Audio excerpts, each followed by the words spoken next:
Seja bem-vindo a mais um vídeo de nosso canal. Nós vamos falar agora sobre como abrir empresa em Portugal, ok? Desde já vamos lembrar que nós temos um artigo completo com detalhes, com links passo a passo na descrição deste vídeo e também no primeiro comentário.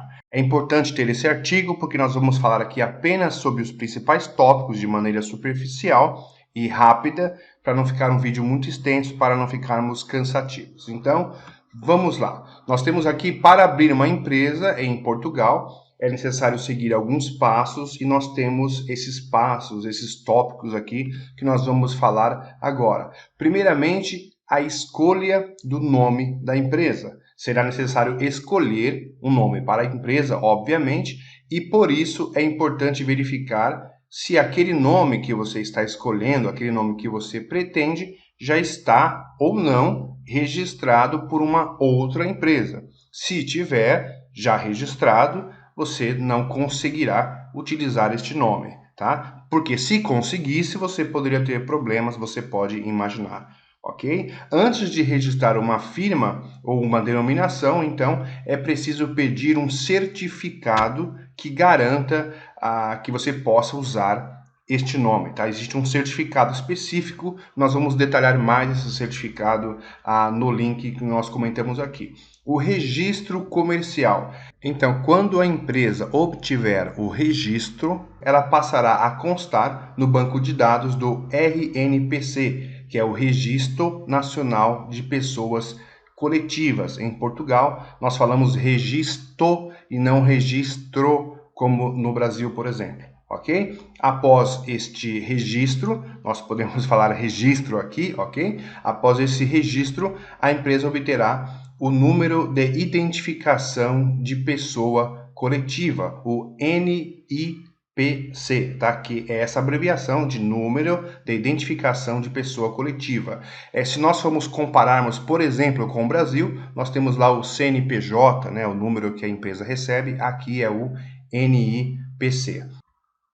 Escolha da forma jurídica. É importante esse passo aqui, um pouco mais complexo, né? O interessado deverá escolher, então, a forma jurídica da empresa, que poderá ser, por exemplo, LDA, né? Que é uma sociedade por cotas, uma sociedade anônima, que é SA, o empresário em nome individual, enfim, tem essas formas. Nesse caso, em razão disso, nós sempre recomendamos a contratação de um advogado, né, um profissional inscrito em Portugal, ok?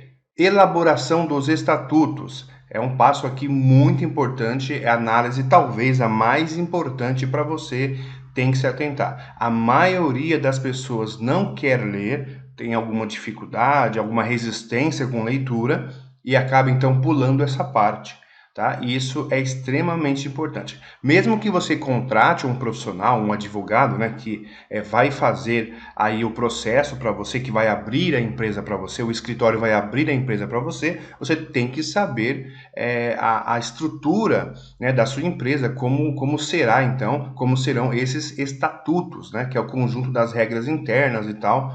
Isso é importante você saber, ok? Não pode pular a leitura, infelizmente muitas pessoas têm uma resistência em ler e é um documento que tem que ser lido, tem que ser analisado, ok? Recomendamos fortemente uma assistência legal, né, uma assistência jurídica para a elaboração e compreensão desses estatutos e bem como a leitura do próprio interessado, né, pelo próprio interessado, ok? Temos o capital social, talvez o que a maioria das pessoas tenha mais conhecimento, né?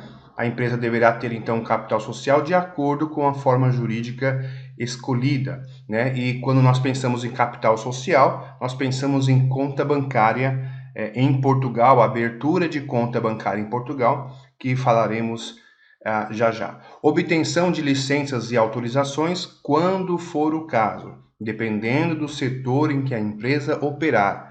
Poderá ser necessário obter aprovações adicionais. Então, você tem que verificar se aquela sua atividade requer ou não licenças ou autorizações específicas. Inscrição na Segurança Social e nas finanças. A segurança social, nós podemos comparar, por exemplo, no caso do Brasil, nós temos lá a Previdência Social, né? Aqui é a segurança social. E as finanças, você pode comparar com a Receita Federal do Brasil. Contratação de pessoal, obviamente, como em qualquer lugar do mundo, quando você contrata pessoas, você vai ali contrair também obrigações, né? Nós temos, por exemplo, aqui o Código do Trabalho em Portugal, tem as obrigações das contribuições sociais, os seguros de saúde e tudo mais. A contratação de pessoal é uma preocupação que você vai ter também. Não se refere a um passo a passo, assim, mas é apenas um alerta. Ok? Vamos encerrar por aqui então falando sobre a abertura de uma conta bancária empresarial em Portugal. Infelizmente, por muitos problemas que Portugal passou em razão de abertura de conta bancária, o Banco de Portugal, que é o que regula essas questões, apresentou uma série de limitações, de restrições. Então, hoje, abrir uma conta bancária em Portugal pode ser um pouco complicado. Ok? Infelizmente, dá para fazer, dá, mas não era tão fácil como era antes. Enfim, vai ser mais complicado, mas é possível fazer. Apenas um alerta aí para se preocupar com isso, porque é um ponto importante. Vamos encerrar por aqui e vou lembrar para você que nós temos um artigo completo na descrição deste vídeo. Vai lá no título do vídeo, clica no título do vídeo que você vai abrir a descrição ou vá nos comentários que vai ter um link lá no primeiro comentário fixo para você. Tudo de bom, até a próxima.